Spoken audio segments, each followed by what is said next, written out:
The big reveal coming soon this Friday, November 8th. City Hall is going to kick off Veterans Day events with the unveiling of the new war memorial honoring local veterans.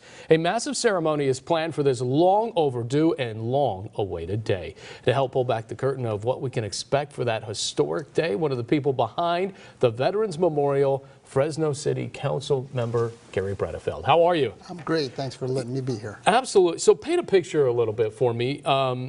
What can we expect this Friday? Well, it's going to be a memorable event.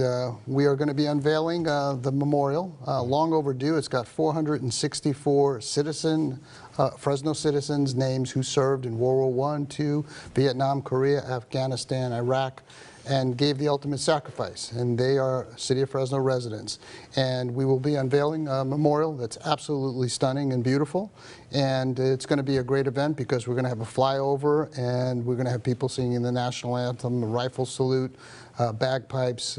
It's going to be a phenomenal event. Any major hiccups getting this project completed, whether it comes to the budget that was set aside for it or anything with construction of the memorial? Absolutely not. We've had private donors and private citizens who've helped build it, design it, construct it. We've had city staff, department heads who are overseeing it. It's been an effort by everyone in the community, and Mayor Brand, who's been phenomenal helping raise money, and our city staff has been phenomenal. I think the question that a lot of people have on their minds about this, why did it take so long? This is something that should have been done long ago. Our veterans are national treasures. They are our national treasures, and I know that being a veteran and having worked with veterans for 27 years at the VA, they are the people who are our heroes, who give us every freedom we all enjoy. Without veterans, without their sacrifice, we would not live in the society that we have. We'd not have the freedom.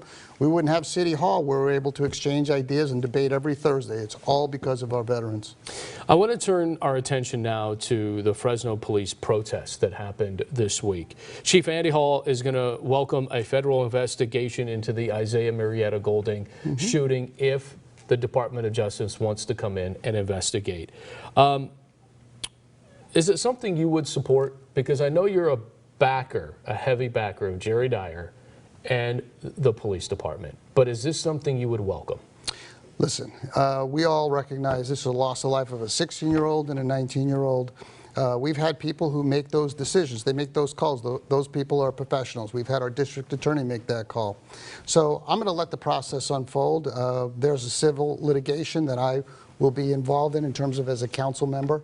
And so I'll let the process unfold. But we all recognize when there's loss of life like this under these circumstances or any other, it's a complete tragedy. You know, last week your other council members, Miguel Arias, Nelson Esparza, and Esmeralda Soria, came out basically in defense of Isaiah Murrieta, giving their condolences, as they should, but never supporting the police department.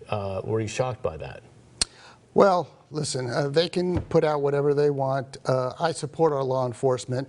I always do. They have a tough job, and it's always difficult in these circumstances when these situations arise. The bottom line is we have a process, we have laws, and we have agencies that oversee this, and I'm going to let that process unfold.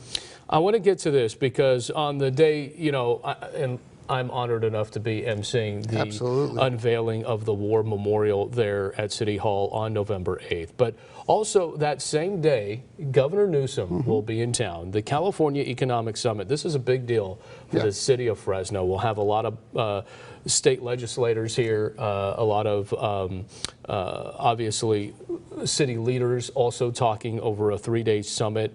What will most of the talk be about?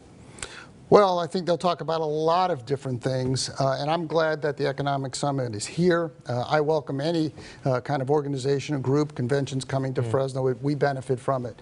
The thing I would hope, though, is that we get real about lowering taxes and lowering regulations. We can talk about all these ethereal kinds of theories about how we improve our economy, but we know lowering taxes, lowering regulations is key. The governor will be in town. He's going to be a headline speaker. Any chance that you'll try to get out in front of him and give your opinion about high-speed rail? Because that is something that we are seeing that is still not getting done despite the funding is there. Well, high-speed rail is a boondoggle for the taxpayer. We all know it. We ought to be spending billions of dollars in terms of water preservation and making sure that we have enough water, not building choo-choo trains to nowhere. That's how I feel about it. I haven't seen anything that changes my mind about it. I'm not sure people are going to be riding this thing. And billions of dollars wasted on this is a sad day for the taxpayer. All right, we got a lot to talk about in the coming days. Of course, we'll see you, of course, on Friday. November 8th, 10 a.m. We welcome the public to come. It's going to be a memorable event. Yeah. And long overdue. And I'm honored to be there. One of my greatest achievements, I think, of my career. Thrilled to have you emceeing it. Gary, thank you. Appreciate it. Thank you. Up next, our panel returns. Was the Armenian genocide resolution vote in retaliation of Turkey attacking the Kurds? And another minor league franchise forced out of Fresno.